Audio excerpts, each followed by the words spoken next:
Quiet Occupant. For weeks, the house had felt wrong. It began with small disturbances. Things that could almost be explained away. Footsteps upstairs when the upper floor was empty. Doors drifting closed without a breeze.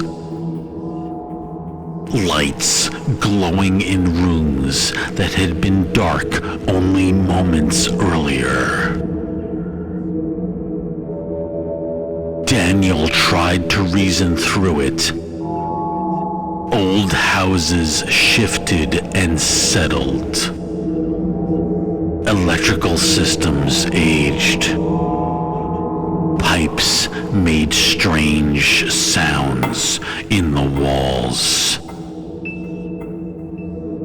But the sounds at night were harder to dismiss. Low murmuring from the hallway. Movement in the kitchen long after he had gone to bed. Once, in the early hours of the morning, the unmistakable sound of laughter from somewhere near the dining room. The sense of being watched slowly crept into every corner of the house. Eventually, he searched online and found someone who dealt with such things. The investigator arrived in the late afternoon, carrying 2 black equipment cases. He moved slowly through the house, methodical and quiet, studying each room with the patience of someone accustomed to unsettled places. Devices were placed carefully on tables and countertops. Small recorders, sensors, instruments with blinking lights that responded to changes in the air. Daniel followed closely, relieved that someone else was finally acknowledging what had been happening inside the house. The investigator seemed particularly interested in the hallway and the bedrooms beyond it. He paused often, watching empty spaces with a focused expression, occasionally writing notes. While one recorder captured the silence of the living room, the investigator continued deeper into the house. A door stood open at the end of the hallway. Inside the room were 2 people. They were standing close together, rigid with tension. Their attention remained fixed on the hallway, as if they sensed something there. Daniel immediately felt the cold spike of recognition that always came with the disturbances. These must be the entities haunting the house. They appeared solid, human, almost ordinary. But their presence carried the same wrongness he had been feeling for weeks. The investigator approached the doorway calmly. The 2 people inside the room watched the hallway with visible fear. Daniel stepped forward, expecting them to react to his presence. They did not. Their attention remained focused on the investigator instead, their expressions tight with unease.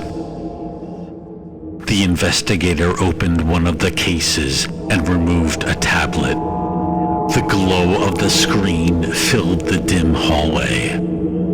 A news article filled the display. A photograph accompanied the headline. The image showed a damaged living room blackened by fire, furniture reduced to warped shapes, smoke stains climbing the walls. The room looked familiar.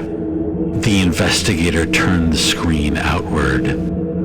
The photograph beneath the headline showed a man. Daniel. The article described the house fire months earlier.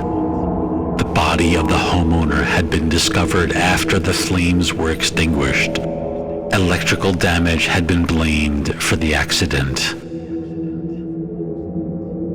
Daniel stared at the image.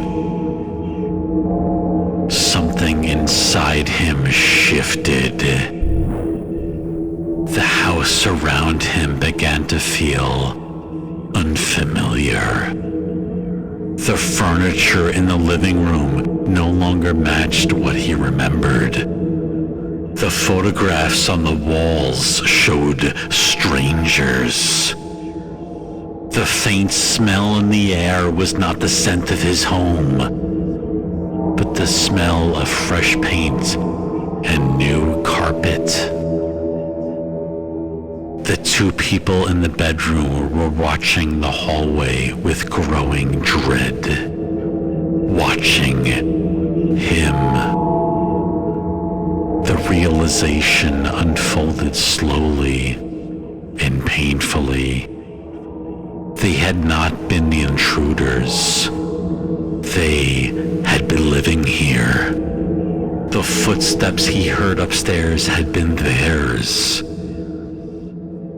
The conversations that stopped when he entered a room had belonged to them.